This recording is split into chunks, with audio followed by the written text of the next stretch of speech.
Hello, Divine Ones. This is Minister Ashley for the Awakened podcast. In this episode, I sit down with TruthSeekah, an anointed modern prophet known to the world as a Christian mystic, teacher, leader, and spiritual hip-hop artist. As to date, he has almost 4 million views on YouTube and over 300,000 streams in 132 countries on Spotify. On his platform, he has featured guests such as Jordan Maxwell, Brian Head Welch of the popular hit band Korn, mainstream actress Wallace, and the great Santos Bonicelli, just to name a few. And he is the cover story of our first edition of the Awakened magazine. To get your free copy, follow the link in the description box. Without any further delays, I welcome TruthSeekah. All right, so to start off with, my first question is regarding your name, the TruthSeekah. I know it is indicated in your name, but I wanted to hear the story behind your name. Yeah. So when I started doing gospel rap back in 2003, I think it was, everybody had cool names, the group that I was with, and everybody had names like The Messenger, Third Prophet, Young Sick, Young Holy. Like everybody had these cool biblical names and stuff, and I didn't have a name at the time. So I knew I needed a name, and it was between two names that stuck out to me. One was D-Lo in 2003. Lord, forgive me, and thank you for not choosing that name, or TruthSeekah. It was, what I was from an early age, but also I seen it on a POD hoodie that the band POD, which I was really into at the time, was wearing TruthSeekah, a hoodie that just said TruthSeekah on it. I was like, man, that's what I am, a TruthSeekah. So I started going by that for the rap name. I told the crew, I was like, yeah, here's the two names, and they were like, yeah, definitely take TruthSeekah. So kind of went by that name with the ER. And because of the way I would introduce myself and just um, the way I pronounce words, it was never a TruthSeekah with a hard ER, always with an A or an AH. TruthSeekah. Probably just a few months, I quickly took the ER off and put the AH on it, and been TruthSeekah ever since. And it stuck with me, and I feel like I've been that, but also grown into the name as far as introducing myself, signing autographs, and calling myself that. It means one thing at one level, and then the deeper you get into it, it's truths behind what? Jesus is the truth. You found the truth. Why are you still seeking it? Is what people would say. But what about the truth of who we are, the truth of how the universe operates, how our bodies and minds work, the spiritual process. So obviously it blossomed and unfolded into what it is today. That's great. And that leads me to my next question. How important do you think names are? And do you feel they have or play a significant role in a person's life? I do. The names that our parents gave us, I think, are what's written on a contract, on a birth certificate when we pass through the waters, through the birth canal, streams of consciousness into this realm. We've been called that from our mother's womb. And if you're not that, you grow into it. So it's what we've become. So I think that the names we're given from birth play a huge role about our life and what we're supposed to be doing. And so, interestingly enough, I just started feeling comfortable using my name in, the media and the teachings and stuff that I put out. I didn't know what it meant, but that's why you come up with TruthSeekah or TruthSeekah. It sounds better versus growing into your name and finding out the meaning kind of thing. So yeah, it's huge for me, especially reading the Bible. Like you see that from Genesis to Revelation, the names of people were significant, the names of cities, the names of families, where they came from, who they were, and it described who those people were. So not just our names that our parents give us, but also the cities that we hail from, the countries, the states, all of that, I think plays a huge role in our life's purpose and why we're here. I don't think, but it's study the etymology as you do. You know, nothing means what we think it means at face value. Most of these words we have no idea meaning of America or China or Puerto Rico Mm-hmm. or something like that. And so those, and that's what our names are. We don't understand the meanings of our names either. You know, I'm just called Derek. You're just called Ashley. You just have these different names and they don't mean anything because they've become common to you. And so you want a new name, you want a different name until you figure out Mm-hmm. what name means and you see how it plays a huge role in your life. Um, some people know that from an early age. I'll say that. You know, some parents are deliberate when they name their child something. Gift of God, he who is like Jah, you know, all of these beautiful names, or a stricken name that they didn't know what it meant. So I think that all of that plays a huge role in who we are and what we're doing here. Everything that you said pretty much I totally agree with because I never really felt comfortable with my name until like last year. Mhm. Like I really embodied my name. My first name, like how you said, is Ashley. And something just out of the blue was like, go look up your name. Go look up what Ashley means. And it wasn't so much the what my name means, Ashley, but I was led to look up ash tree and the ash tree and how powerful the ash tree is. It is related to magic, which I, love magic, divination, and all of that. And it has like healing properties and powers. I was drawn to Ashe, although Ashley isn't necessarily Ashe, but Ashe in some of the African traditions is like a completion. It's like the spark is power. And that really gave me a fresh view of my name. And I really embodied my name. Because before people would say like ashtray or Ashley, it's so very common. And being that we don't really think about names as much, like how you say it becomes very common, we can just think that we're very common. I will always wonder why my mother named me that besides like her favorite TV show star or whatever. But it definitely does have power. And you mentioned about names of locations. That's very important too, because I I'm pretty sure that like you mentioned Puerto Rico, Puerto, I guess it's like a door. It could be, I guess that's what it means. I'm not exactly for sure, Yeah. but it could be a door, a doorway or something. Yeah. It really works out if we take the time to really research because we will be surprised about how powerful we already are. We just was overlooking it because we aren't taught to, dig deep. It was common or unclean. Um, so Ashley was the name of a actress or celebrity that your mom named you after? Yeah, from her favorite soap opera at that time. I don't know what that soap opera was, but yeah, that's what she told me that was her favorite character. Like she was a doctor or something, Nice. Days of Our you know.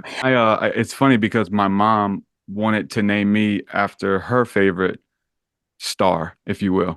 And I think that's significant too, naming them after stars. Sylvester Stallone. And that Oh. would have been my name, Sylvester. But my dad spoke up and said, "No, name shall be called Derek." So And what does Derek mean? um, it means a way, a path, or the way, follower of the way.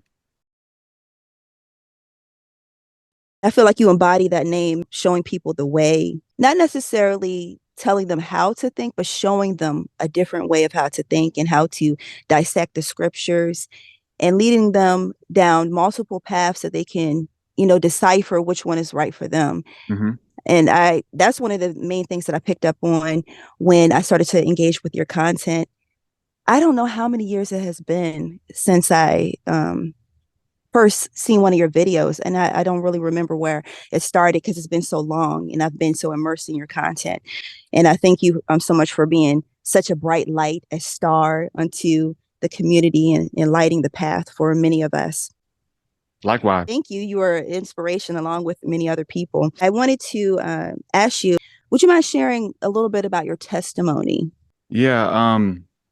I would say that I was interested in spiritual things from an early age, from having experiences at an early age, sleep paralysis experiences when I was like 3 years old, 3 or 4 years old. I remember it vividly, waking up in the middle of the night and beings being in my room, pinning me down to the bed. And I could see them. There were these shadows that were darker than the darkness that was in the room.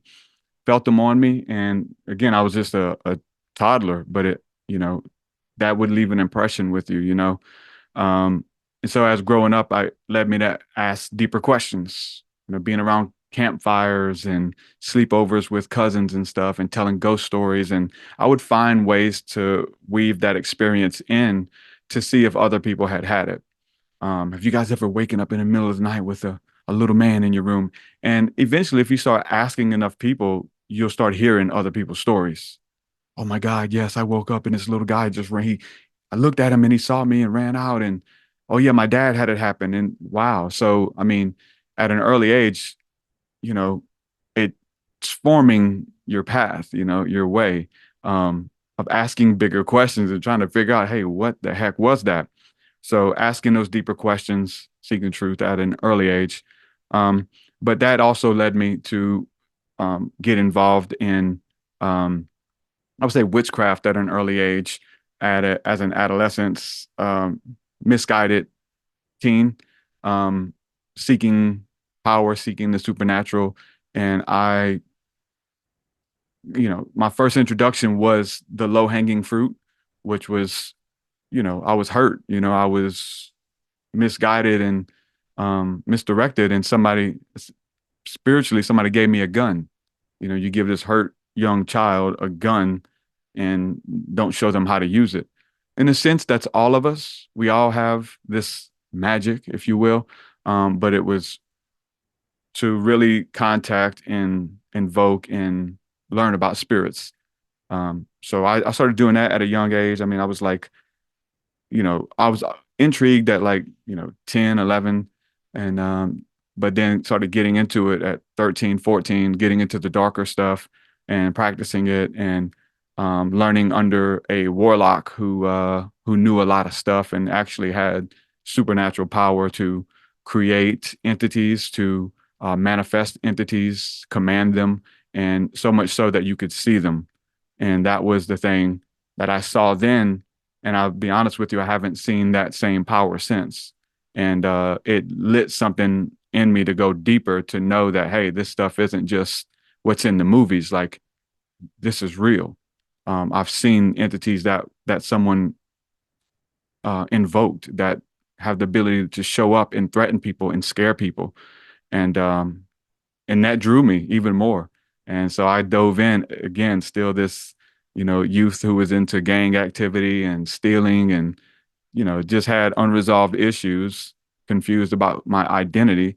And I'm trying to contact and invoke spirits, but also, you know, robbing, stealing, cheating, lying, all of that stuff. So when I finally made contact, if you will, it was with the low hanging fruit of the negative entities. Even trying to contact what I thought to be angels, I really did it all, tapped into all of them to see which one would work because I would find different books and I had all the books. None of them would work. And it wasn't until a certain period that I felt like they all worked at the same time. And some kind of portal opened up in my mind and in my home where these spirits would pull me in and out of some kind of a trance at will. And I would just shut down and be pulled into a trance mid conversation. Couldn't turn it off or on, couldn't stop it, couldn't get out of it. And it was terrifying. Um, I would stop breathing, turn pale, and my heart would start racing, and I start sweating mid conversation, sitting next to my girlfriend at the time, talking, and then just go into this trance. And then the stuff I was seeing was this, torments and all types of like colors and shapes and faces, and all trying to talk to me at the same time, you know. So I like blew open that door um, that I wasn't supposed to be looking into at that moment. It was, I was trying to force it open and I did. I got to see what was on the other side that was conducive to the life that I was living. Um, so that, opened up a gateway of like a lot of just crazy bad stuff happening in my life. My health started Hmm. to go down really quick. Coughing up blood every day, seeing the spirits running through the house, having them talk to me through other people, knowing psychic abilities times 1,000. It birthed like schizophrenia in me, and I think it was 16 when that happened, and but I was like, I was gonna have to go to a mental institution or something, and that was just it, doing witchcraft and like it. I wasn't like on hardcore drugs or anything like that. So I had been a Christian a few years before that. I went down that dark path, and I remembered the peace and the bliss and the love and grace of God that I had encountered being a Christian. So I knew that at my lowest moment, there was still hope. Like in my darkest hour, there was a time in my life where I had peace, and I wanted that back in my life. And so um, I knew that that's what I had to do, is to call out to God and ask him to forgive me and repent. And I did. Just after these bad spells and stuff, these trances kept happening. And yeah, one night, just after having a bad spell, I got my girlfriend, who's now my wife, mind you. She was with me this whole time going through this stuff, and still is. I got her to pray with me. She didn't believe in God or whatever, but I was just having a very bad time. She prayed with me that I'd feel better. Ended up going to sleep, waking up the next morning, and just getting rid of everything, like all my paraphernalia, all my books, like all that stuff, and then just doing a 180, going back to where I knew the last time I had peace in my life was with Christ.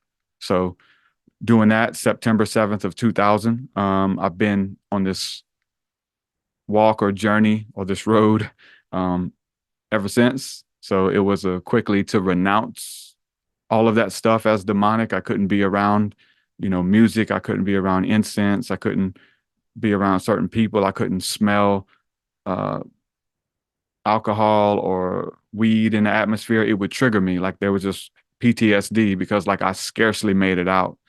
And so that lasted, for I guess maybe a year or so of like just getting my mind renewed, and because it was hard. It wasn't easy. Like those demons didn't want to let go.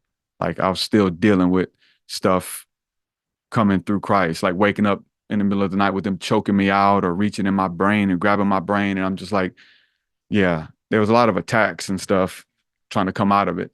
But yeah, that was September 7th of 2000. I made that decision.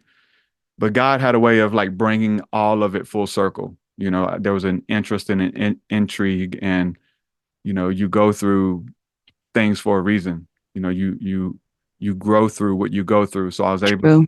like Paul, be able to use a lot of my knowledge about the spirit world and spirit realm, the dark side first, to persecute people and hurt people, to be able to. God didn't throw that Hmm. away. He used it for His glory and for my good, and Right. and He's still doing it. So showed me that all of that was in the Bible, psychic abilities and that kind of stuff, but just under a different name. Yeah, you were saying about Apostle Paul and the similarities between you two. Just to see how he started out using magic, if you will, or spiritual abilities for evil, or the purpose that they were created for, against the reason God has given such powers. He was using it to hurt people and to Mm. um, using magic in the craft, if you will, the wrong way. And he learned the lesson, and he repented, he, but God didn't delete that. God didn't say, "Hey, don't never do that again. That was stupid." No, he used his knowledge. He used his study, his intellect. He's like, man, if we can have influence and power on the earth, like we need to use this guy knows it all. Like he's operating in this. So what if he was operating in his magic, but for the kingdom, but to help people, to help those who are oppressed instead of oppressing people. And that's Paul's story. From Saul to Paul, he converted, and then, he was like, "Where's the greatest magician in your town? I bet you I'm better than him, and I'm going to teach him a lesson, the same lesson that I learned from Christ. I'm going to teach him, I want to show you guys what real power is and what real authority is. And that was through this, I would say, relationship with the Christ, and using it the right way. Thank you for sharing your testimony. And I think that it's also beautiful too with your then girlfriend, but now she is your wife, and you guys are pretty much doing ministry together. Doing good things. Yeah, the Lord's in our relationship.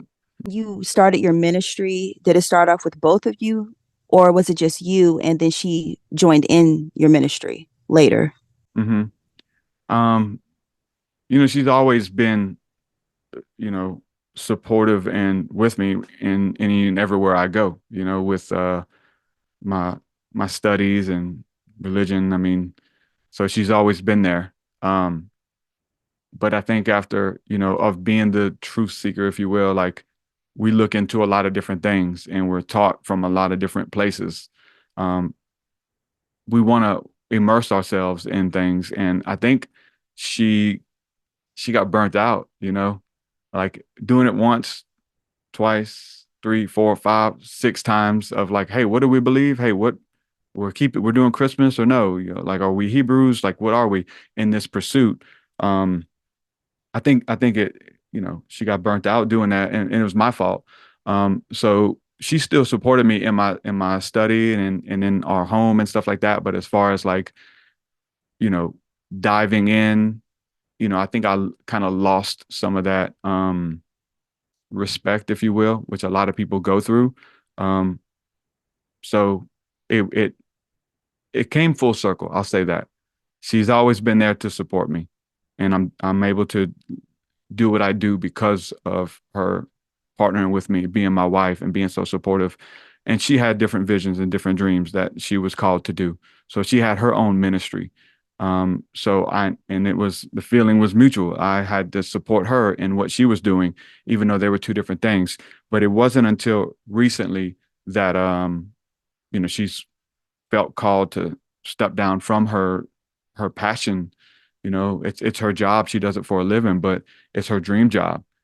She works with horses um, and disabled children, and what she's doing is so amazing. And she's just now being called and led to put that down to really step into the ministry aspect full time with me, doing it that way. So it's very exciting. We've been together for a long time, and it was when the Lord was, you know, ready, when it was ready for both of us to come together to create something brand new, with all of our experiences that she had to go learn and she had to do there, that I had to learn and do with ministry and music and stuff like that. So now to come together to use our knowledge for the kingdom. So I'm excited, and she is, and about what God's doing right now. But this is all new to us too. To have her on camera, to have her in interviews with me, helping me with my schedule, like all this stuff. She's, you know, there in every step of the way. And I think it's also a very amazing connection that you can grow spiritually and your partner will still be there to support you regardless. Like, I think that sometimes that may be missing in some people's relationship is the fact that regardless of, like, let's say that they start off with one religion or they start off with no religion, and then one partner wants to experiment or explore, that can draw or put a wedge in between the two. But with you guys seem to grow closer through these different, some would say challenges or growth spurts, I would say, that you guys still found power and strength and connection in those different cycles of life. And I think that's beautiful. That's a rare, to me, I think that's a rare thing that happens with people, especially with couples and even with friends and family. Not everybody is going to stick with you when you're going through different spiritual awakenings. And Mhm. it's all for the benefit of the kingdom, though. It really is. Yeah. Regardless of what title you may have or what tradition, it is all for the kingdom if you're operating out of the love of Christ, Mhm. in love in general. Yeah. A lot of people's stories, and it, it was our story, or it is our story. Um, so, you know, I kind of felt like I was in that boat a little bit, and and she felt the same way. But there's so many people that I counsel and talk to who are in similar relationships where, awakening doesn't happen like at the same time for everybody.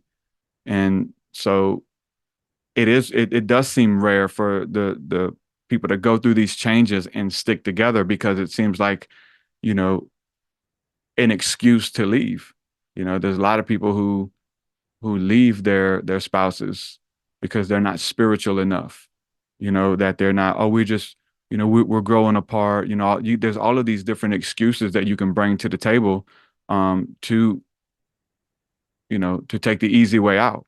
And a lot of Christians do that, not just with spouses, but with people, with ministries, with discipling people. Like, we're quickly on to the next one versus growing with that person. And the fruit of the spirit is long suffering, to suffer along with somebody and not get weary and well doing. So it's a pattern that I've seen in many people's lives and in many people's ministries.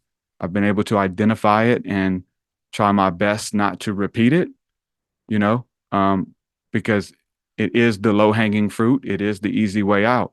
And being able to see it, now you're able to adjust your mind and your heart to try not to make that same mistake that you're able to see other people making, or the mistake that my father, made, walking out and leaving my mom. I see a lot of ministers doing that, and I'm against it. I come from a single mother household, and I'm against it. And then you have all of these adversities and these things that you're judging all these other people going through, and then you're going through it. You're going through this place of, you feel like you're unequally yoked, and all of these things that not only the enemy tells you, but people tell you.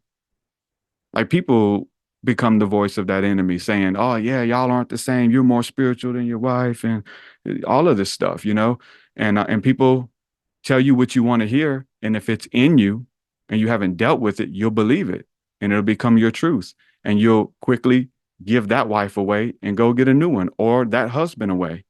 And trust me, this is happening. Listen, one thing I've seen in common with most of these online ministers, they got one thing in common: is divorce. That's the one thing they have in common. They've all been divorced. They've all given up their spouse to get the new spiritual one in the church, that was a secretary, that was the nanny, all of this stuff. So if you know that that's coming, like, position yourself. Maybe they don't know it's coming. So I don't want to be the exception. I want to be the standard. Well said. Not easy, but it's a reward in It's it, man. not. Yeah, it is.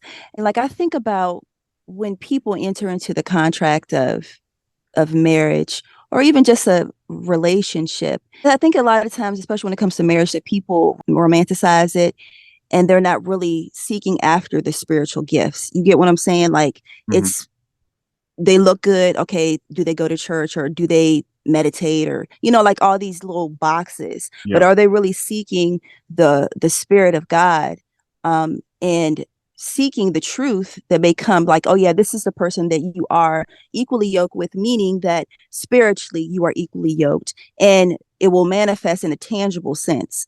Because sometimes it may not seem on the surface that you are spiritually yoked. That's why it's spiritual yoke. It's not because, oh, we look good together, or, oh, we say the same, we finish each other's sentences, or we think somewhat the same. That is all physical manifestations, or expectations, or sometimes we can make it seem like that's the reason for compatibility, but that may not necessarily be the case. We have to first have that relationship, that connection with the divine source, with God, to know who is our spiritual partner. Yeah.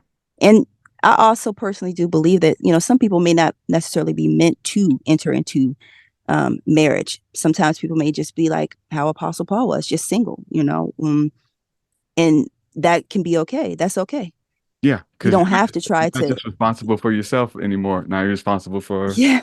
another person, and maybe kids a that family. are Yeah, you're doing ministry and have kids and have to balance, and it's not easy, but great it's is not. thy Yeah, reward. yeah.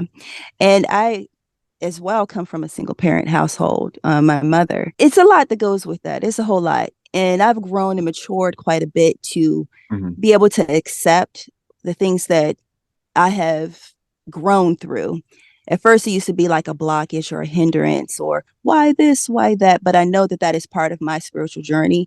And it helps to give me a different perspective with people and connect to them in a different way. I feel like that, although we may have had both, like, for example, for a person that has had both parents, it doesn't necessarily mean if I had both parents that I would have turned out the same way or I would have turned out better. Yeah, It's just God allowed it to happen a certain way. So therefore, that is part of my spiritual path. I yeah, can't compare myself to other people. And yeah, that has really helped me a lot because it was difficult at times. It was. I'm not gonna front, but it's all part of my testimony hmm and I'm grateful for it. yeah. It's good being able to look Yeah. back and redeem the time where you can, God was setting Hmm. you up like to create something in you that um, it can only come forth this way to go through these certain trials and tribulations and that character and that compassion and that empathy. Um, it's now a badge of honor that you are, you know, sympathetic, empathetic about certain situations, Hmm. marriage, um, sticking around, like even when it's the reasons, there may be reasons to get divorced or whatever the case is, but you like, nah, this Hmm. children up. Like this is a curse. Like what I went through, I never want that on anybody. So Yeah. people find ways to justify what's in them. So we all do. So you have to be aware of it. So I Hmm. think the biggest thing to do is to look at the good in it, like with a relationship that is tried and shaken. There are going to be everything. The Bible says everything that can be will be shaken. Let it shake. If it's meant to Hmm. fall, let it fall. But if it's built on love, beauty, and truth, it remains forever. So, if you were in love with somebody, you grew apart, you can grow back together, and it's on you to Hmm. look at the good in it versus looking at the bad. Yeah. And do that with a marriage. Yeah.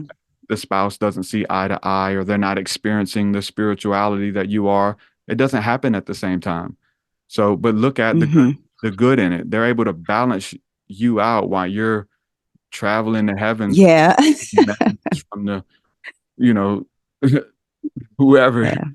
the saints or whatever, Yeah. God, and and still be able to pay bills and do what it takes to be here in the flesh. Like you got to be able to look at the good in it, just like coming from a single Hmm. parent household. I'm able to look at the good at it of growing up without a father. It's so much bad. And the first Hmm. half of our lives, the adolescence, is we only could see the bad. But then as you grow up and you ascend and you able to see things from a heightened point of view, I could see how God worked all that out, how God Yeah. had a blessing that he wanted to be my father. And he taught me something that Mm. folks who grew up with a father in their household will never get, like to that degree. They know it to their degree. So let's get that straight. But as far as I don't know Yeah. what it's like to have a male role model. That's where Jesus comes in. That's where Paul comes in. That's where God comes in Hmm. spiritually. And then he gets to interact with me through other people that he sends into my life to to show things or sending me to certain jobs or whatever that I go to work where they got to teach me how to be a man or use a shovel or change the oil or change a tire that I didn't get, that most people get from their father. I had to learn, through different jobs and stuff, but I can salute God and be like, man, he's everything that I need. He's made sure that I've gotten it one way or the Hmm. other. That's my father who did that. Yeah. It wasn't me. It wasn't, you know, to be able to look back at those things you thought was a blessing that tried to kill you and take you out. Now Hmm. you saw as a curse. It's really a blessing. It's a blessing. Exactly. You say it's a blessing, but you have to be the one to see it. Exactly.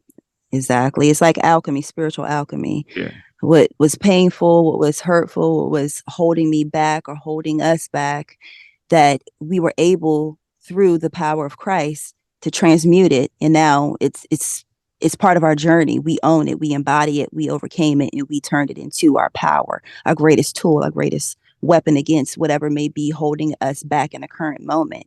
And it also serves as a light, a beacon of light unto others that may be in similar situations. We sometimes do not go through things, actually, the great design of God. We do not go through things by accident. It's because we are all interconnected. I may have went through certain things that I'm able to be a beacon and a light, whether interpersonally or across the world or years down the line, that someone else can resonate with. And that will give them inspiration and hope. I just love the way how God works everything together. And you can see the pattern and the motif throughout life. We back up and take ourselves out of just the situation and look at how God just works and makes everything come together. Yeah, that's powerful. Doing. And I love tracing that back. It doesn't end. He's Yeah, going to do it it doesn't. in millions of ways that are multidimensional even. So Back to your music. How has music played a part in your life? mm, uh, so many different ways. As being a form of escape as a teenager, to take you to a different place, a different world, to live different lives through people, through cultures, through um, that kind of thing. The feeling like for the moment that you're listening to it, that nothing else exists, no other problems exist, that kind of thing from an early age. And then being able to create music and do music that has the ability to do that for others, that has the ability to take them to a place where their problems don't exist, where hope abounds, where beauty and mystery and majesty is imparted, So it's very powerful, very spiritual, um, but also, music as a modality of worship, to honor God and to sing to God or to sing about God through music is something that brings joy to us, and it still is a place of escape, like God's presence or whatever, thinking about Him or God just in general. Because let me get that straight. I know we say Him, but it's Him and her. So most people would know what we mean by that, but some don't. So God is all Yeah. experienced through any and every modality has been such a blessing. And again, to be able to create worship music that does that, to create music that makes you think, music that describes angelic experiences and stuff like that, that I've had to share poetically. Um, Other people are kind of like initiated in that modality if they're ready. And that's been cool to see too, Mm, to just sprinkle it through the music and to see how it affects people differently. Because some people, it's one of those things where like yeah. either love it or hate it. Man, turn that off, or like, wow, this is really powerful. I can't stop listening. And those are experiences that I've had with music, that I know creating, I can embed in my music, um, that is going to be the soundtrack of somebody's spiritual awakening. That's the advice. I'm just trying to do it daily and trying not to, not would say speak, negativity or whatever the case is, but it's just what we do. We learn to roll with the punches and do the best Hmm. we can, and give God the glory in the midst of all of it. Hmm. Yeah. Not easy. And it's definitely not easy. I know. I used to beat myself up when I would make a mistake. Like if I set a goal, oh, I'm not going to do this again. I used to beat myself up. And then I found myself in a cycle of repeating over and over again. And knowing that when we may fall or we may stumble, that is still part of our journey. We still can build in strength. We still can overcome it. When we take the time and the energy and really wallow in that regret, that we're not really helping ourselves to overcome the situation. Sometimes, we may need it. Based off the chemicals in our brain, when we're used to doing something, our body may crave that emotional response. So if you do happen to stumble and fall, try your hardest and your best to quickly snap out of at least the emotional state of it. And as you continue to build in that strength and that energy and that momentum, you'll be able to overcome whatever the situation is. And just one last thing, just tell people how they can reach out to you, how they can follow you. listen to your music, your podcast? Yeah. Again, thanks for having me on. I love what you're doing in your work and challenging people and teaching them at the same time and separating the wheat from the, you know, tares or whatever, just by asking questions and sharing little triggers and stuff. It works. It works so good. And we learn from the best, right? Jesus did it the same way. So Yeah, right. I'm a fan of what you're Thank you. doing. Yeah, so they can go to my website if they want to check out anything that I'm doing, my podcast, my music, my meditations. We have a seer school, which is online community. All of that can be accessed and seen at TruthSeekah.com. So TruthSeekah.com. All my stuff's there. And I'm on all the social media platforms as well. Thank you guys for tuning in to this episode of the Awakened podcast. For your free digital copy of the Awakened magazine, check the description box. If you're interested in submitting an article or to be featured in our magazine, visit our website at www.awakenedmagazine.online. A quick announcement. On May 23rd, on the Sagittarius full moon, the book is dropping. Yes, that's right. The book is officially dropping, entitled The Bible's Hidden Divination and Magic. This book is 263 pages. Both the ebook and the hard copy will be available for purchase, so don't forget to mark your calendars for May 23rd. That link will also be located in the description box. Like, share, and subscribe, and don't forget to leave a comment. Check out TruthSeekakah Platforms, and I will talk to you guys on the next episode.